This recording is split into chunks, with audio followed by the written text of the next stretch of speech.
Para pecinta Rurouni Kenshin merupakan anime sejarah paling terkenal yang berlatarkan era sejarah kekaisaran Jepang modern awal.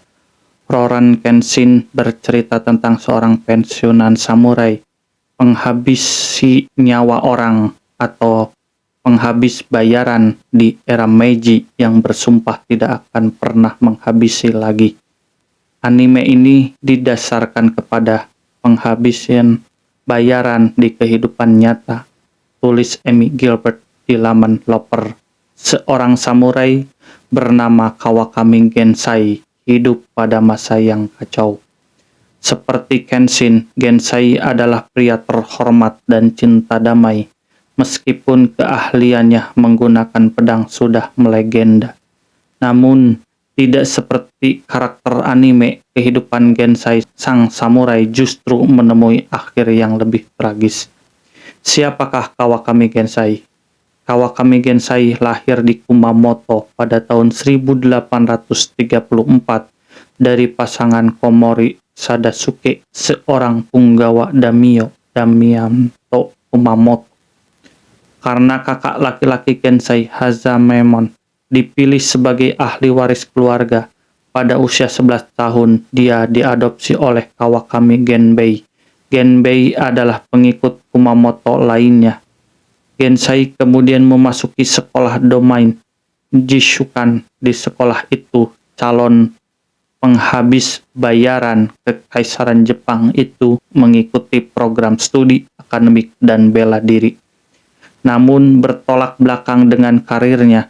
Di masa depan, Gensai muda justru tidak menonjol dalam seni bela diri. Konon ia pernah berkomentar, ilmu pedang dengan sinai bambu tidak lebih dari permainan. Di usianya yang ke-16, Gensai ditarik untuk bertugas di kota Kastel Kumamoto sebagai pembantu rumah tangga yang bertugas membersihkan. Meski hal itu posisi rendah, Gensai mengabdikan dirinya dengan sepenuh hati untuk pekerjaan barunya itu. Gensai juga menggunakan waktu luangnya untuk terus belajar. Ia mengasah keterampilan bela diri dan sastranya, serta belajar sado, upacara minum teh, dan ikebana, merangkai bunga. Pada saat itulah dia bertemu dengan dua orang yang nantinya akan menjadi penting dalam kegiatan Isshin Shishi. Mereka adalah Todoroki Buhei dan Miyabe Teizio. Berkat diskusinya dengan mereka, dia sangat tertarik dengan konsep kino atau kesetiaan kekaisaran Jepang. Gensai bergabung dengan penguasa Kumamoto Hosokawa. Pada tahun 1851, dia bergabung dengan penguasa Kumamoto Hosokawa Narimori dan pergi ke Edo untuk rotasi Sankin Kotai tuannya. Sankin Kotai adalah kebijakan Keshogunan Tokugawa selama sebagai besar periode Edo dalam sejarah kekaisaran Jepang. Tujuannya adalah untuk memperkuat kontrol pusat atas daimyo, penguasa feodal utama. Praktiknya adalah tuan tanah feodal dan daimyo hidup bergantian selama 1 tahun di domain mereka dan di Edo, ibu kota. Selama pengabdiannya kepada penguasa di Edo, itulah Commodore Perry tiba di Kekaisaran Jepang pada tahun 1853. Saat itu, Keshogunan Tokugawa mengadakan perjanjian yang tidak seimbang dengan Barat. Tindakan ini membuat marah banyak orang termasuk Gensai. Gensai meninggalkan Edo dalam kemarahan dan kembali ke Kumamoto. Di sana dia bergabung dengan Akademi Gendokan. Setelah mempelajari filosofi Kino Oen, Gensai kembali ke Edo. Mendapat julukan Hitokiri Gensai, Gensai sang penghabis. Seorang pendekar pedang yang sangat terampil, Gensai adalah salah satu dari 4 penghabis paling terkenal dari periode Bakumatsu. 4 Hitokiri dari Bakumatsu adalah istilah yang diberikan kepada 4 samurai selama era Bakumatsu dalam sejarah kekaisaran Jepang. Keempat pria tersebut ada Kawakami Gensai, Kirino Toshikai, Tanaka Zinbei, dan Okada Izo. mereka menentang kesogunan Tokugawa dan kemudian mendukung Kaisar Meiji. Keempat samurai ini dianggap prajurit elit. Kata Hitokiri secara harfiah berarti penghabis atau pemotong manusia. Jadi seperti Kenshin, Gensai bekerja sebagai Hitokiri untuk Shinji selama Bakumatsu.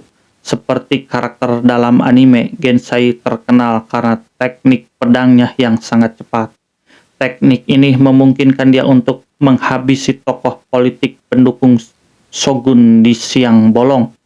Meskipun dia selamat dari konflik, Gensai akhirnya ditangkap dan dieksekusi pada periode Meiji. Perjuangan Gensai melawan para pendukung shogun.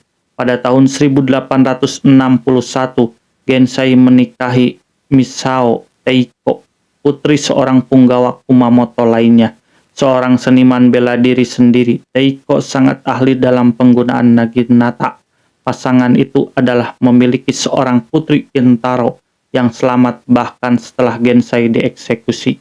Berkat upaya Teiko, Gensai hidup pada akhir era Edo di Kekaisaran Jepang.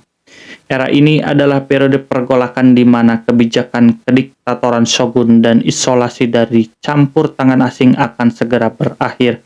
Pada tahun 1862, dia bergabung dengan pasukan Kumamoto yang ditugaskan untuk tugas keamanan di Kyoto.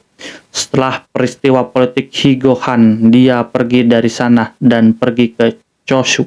Di tempat itu, Gensai menjadi pengawal pribadi Santo Sanetomi. Pada titik inilah dia berhenti dari pekerjaan sebagai bozu dan segera setelah itu meninggalkan Kumamoto untuk selamanya.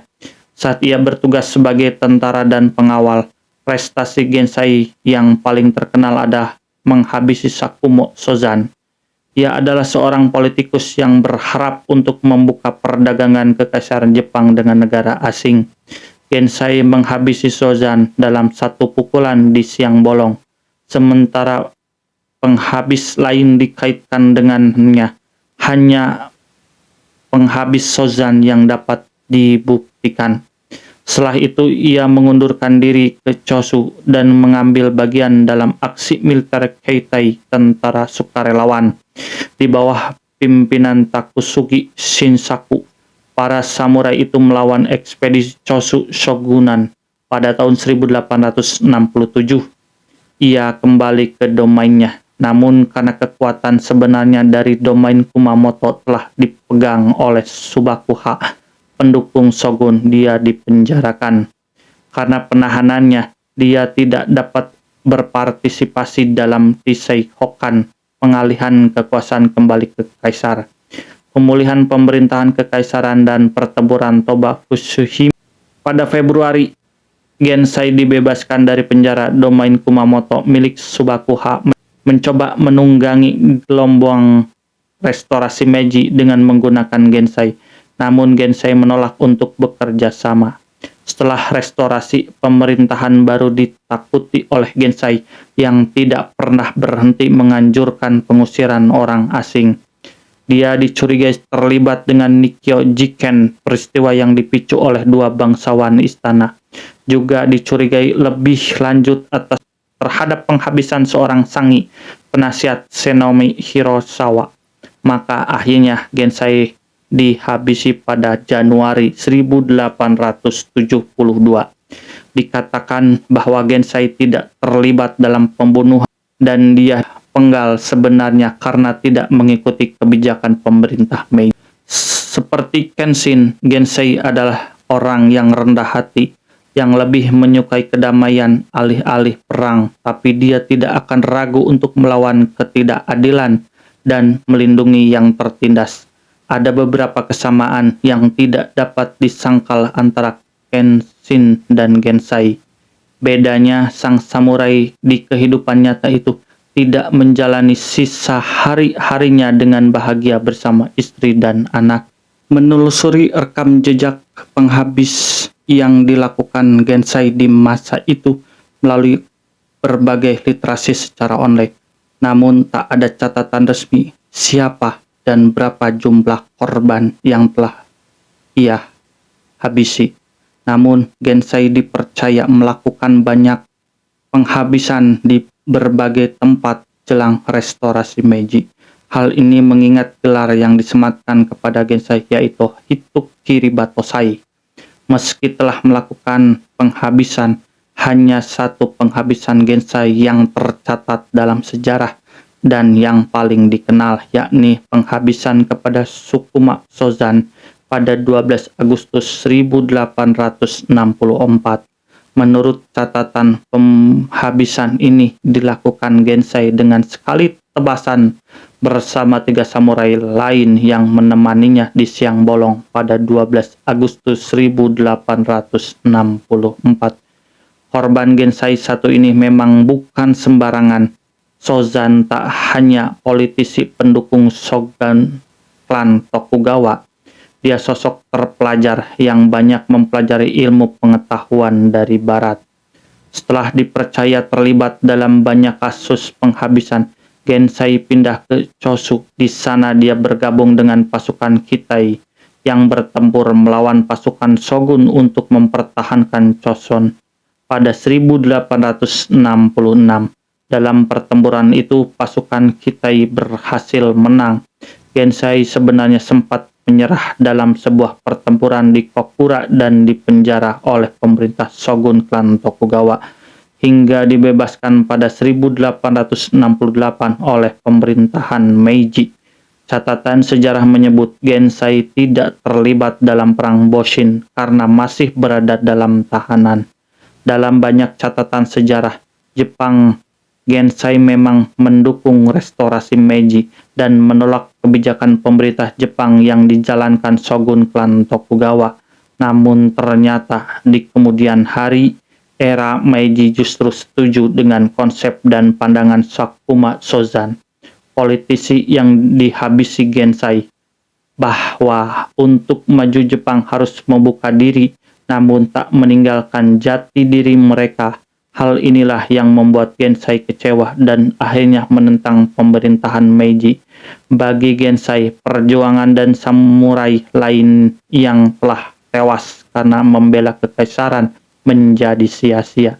Makanya Gensai kemudian momok berbahaya bagi pemerintahan Meiji. Dia pun menjadi target para tentara kekaisaran. Sayang, nasibnya berakhir tragis. Pasca pemerintahan Meiji berkuasa, pasukan Kitai termasuk Gensai justru ditangkap dan dipenjara atas penghabisan yang pernah mereka lakukan dulu. Gensai bahkan dipenjara hingga akhir restorasi Meiji. Setelah bebas dari penjara, Gensai mengganti namanya menjadi Kouda Genbai. Dia selalu pulang ke kampung halamannya di Kumamoto. Selain menjadi pejabat militer di sana, Gensai juga menjadi guru pedang yang membuka dojo di Kumamoto. Sayangnya, lantaran dituduh menyembunyikan mantan pasukan Kitai lain yang masih menjadi buronan pemerintahan Meiji, Gensai ditangkap kembali pada November 1870. Dia lalu dieksekusi di Tokyo pada 13 Januari 1872. Sementara Taiko dan Gentaro tetap hidup setelah Gensai dieksekusi hukuman mati. Tubuh Gensai kemudian dikubur di Ikegami Hanmonji di Tokyo. Hingga kini makam Gensai masih ada di sana.